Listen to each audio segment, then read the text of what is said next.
አባትሽን ብቻ ሳይሆን መላው ቤተሰብሽን መጨረስልሽ። እኔም በአባቴ ወንድ ነኝ። ሰሪ አውርድና በሰላም ውጣ። ውጣ ለማኛለህ ራስ።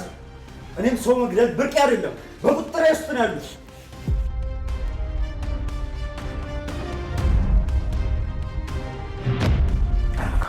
አስቀምጣለሁ። ተረጋጋ።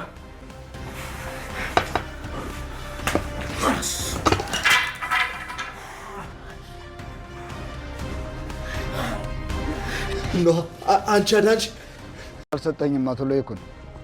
አንተ ውሻ፣ ድሮም አንተ እጅ ውስጥ እንዳለበት ጠርጥሬ ነበር። እርግጠኛ ነኝ የላካቸው ሰዎች የሚፈልጉትን ነገር ያገኙ ይመስለኛል። ከዚህ ነገር ውስጥ በቀላሉ የምትወጣ ይመስላል?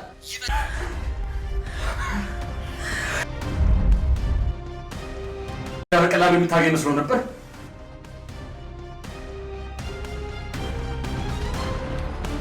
አቶ ለይኩን ቆይ፣ እንዴት ይሄ በፍጹም ሊሆን አይችልም። ዛሬ ታሪክ ሰራች። ኮማንደሩ ልክ አስገባችሁ። በአባቴ የወንድ ልጅ ነኝ፣ በአባቴ ጀግና ነኝ በማለት እንግዲህ በሚገባ በካልቾ ብለው ሂዳለች። ፉከራ አደገኝነትና ጨካኝነት ነው የሚያሳየው። ኮማንዶ ፈራጁ እኔ፣ ፈላጩ ቆራጩ እኔ፣ ከሳሹ መርማሪ እኔ፣ ስለዚህ ለማን አሳልፋችሁ ትሰጡኝ ነው በማለት ከአቶ ላይኩ ጋር ግብግብ ተያይዘዋል።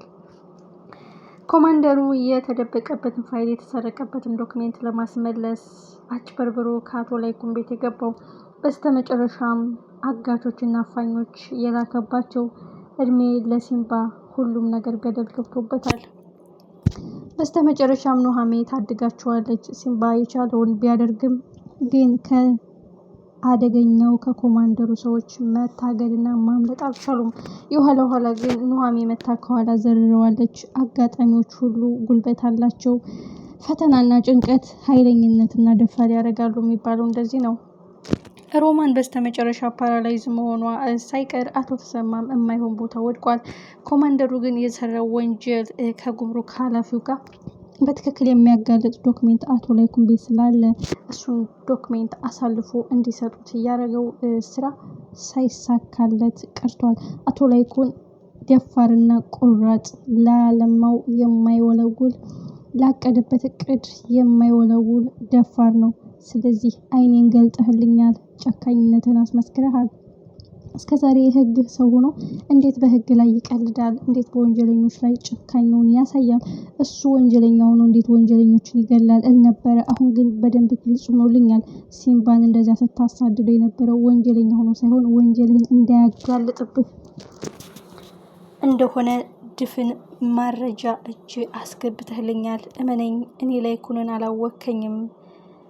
ለጨከነብኝ ጨካኝ ነኝ፣ ለራራልኝ ሩሩህ ነኝ፣ በፍቅር ላይ ያዘኝ ፍቅር ነኝ። አንተ ግን ከምንም የማትመደብ እጅግ አደገኛ የሀገሪቱ ነቀዝ ሆነ ተገኝተሃል። እመነኝ፣ ከአንተ በላይ ብዙ ህግ የሚያንገበግባቸው የሀገራቸው በወንጀል የተጨመላለቀው የፖሊስ አባሎች የሚያስጨንቃቸው ንጹህ፣ ታማኝ፣ ሀቀኛ ፖሊሶች አሉ።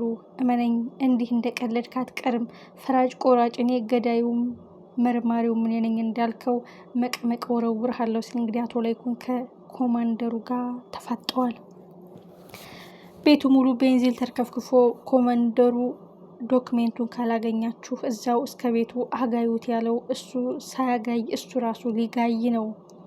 እድሜ ለኑሃሜና ለሲምባ። በስተመጨረሻ አቶ ላይኩን ቤተሰብ ምንም ሳይሆኑ በኑሃሜ እርዳታና በሲምባ ደፋርነት ሁሉም ቁጥጥር ስር ውለዋል። ኮማንደሩም ያቀደው እቅድ ሳይሳካ እሱ ራሱ የላካቸው ሰዎች በአቶ ላይኩን ቁጥጥር ስር ውለዋል።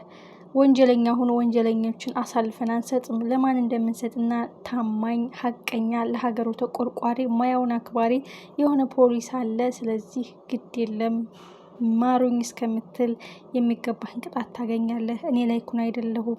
ለደፈረ ሰው ምሕረትና ርህራሄ የለኝም።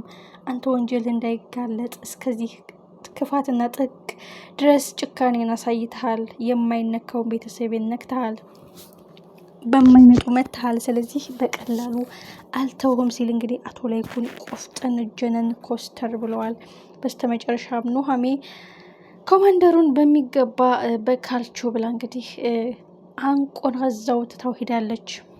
ሁልጊዜ ጉራውንና የተጠቀውን መሳሪያ የሚተማመንበት ኮማንደሩ እጅግ በሚገርም ሁኔታ ሳትፈራና ሳትደነግጥ ኑሃሜ ልክ አስገብታ ወደ አቶ ላይኩን ቤት መሄዷ ለሁሉም መፍትሄ ሆናለች።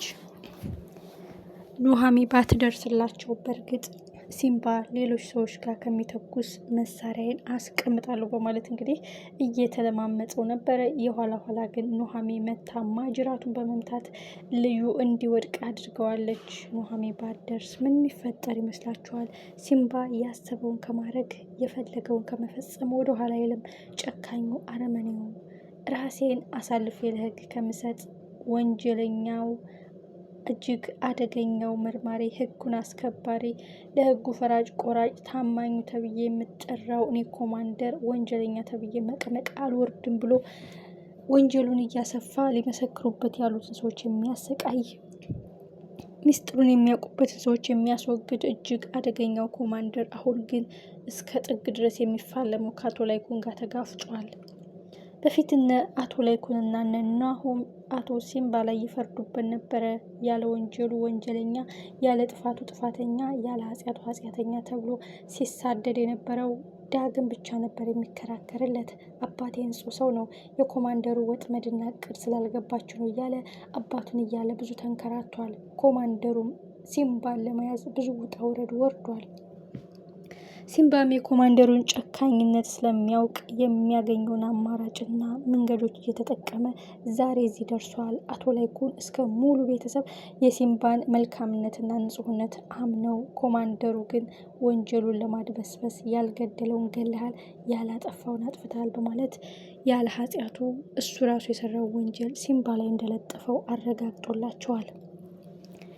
የኋላ ኋላ እድሜ ለፈንቱ የእሷ ህይወት አደጋ ውስጥ ቢወድቅም እናቶ ላይኩንና እናቱ እነ ሲምባን ነጻ የምታወጣበት ድብቅ ዶክሜንት የኃላፊው አቶ ተፈራ የሚባለው የጉምሩክ ኃላፊና የኮማንደሩን ድብቅ ማንነት መቀመቅ እድሜ ልክ የሚወረውራቸው አደገኛ ዶክሜንት አቶ ላይኩን እጅ ገብቷል። ሁልጊዜ የምንመሰክርለት አቶ ላይኩን መልካም ለሆነለት ሰው መልካም ልብ ያለው ቃሉ የማይታጠፍ ደግ ቢበድሉትም ቢያስከፉትም ይቅር ባይ ልብ ያለው አቶ ላይኩን አሁን ግን በማይመጡ በቤተሰቡ መተውበታል። እህቱ ጋር ተባብሮ ውድ ጓደኛውን አቶ ተሰማን እዛ መቀመቅ ውስጥ እየከተቱት ተፈራና ኮማንደሩ አሁን የሚበቀልበት ልክ የሚያስገባበት አጋጣሚ የተፈጠረ ይመስላል።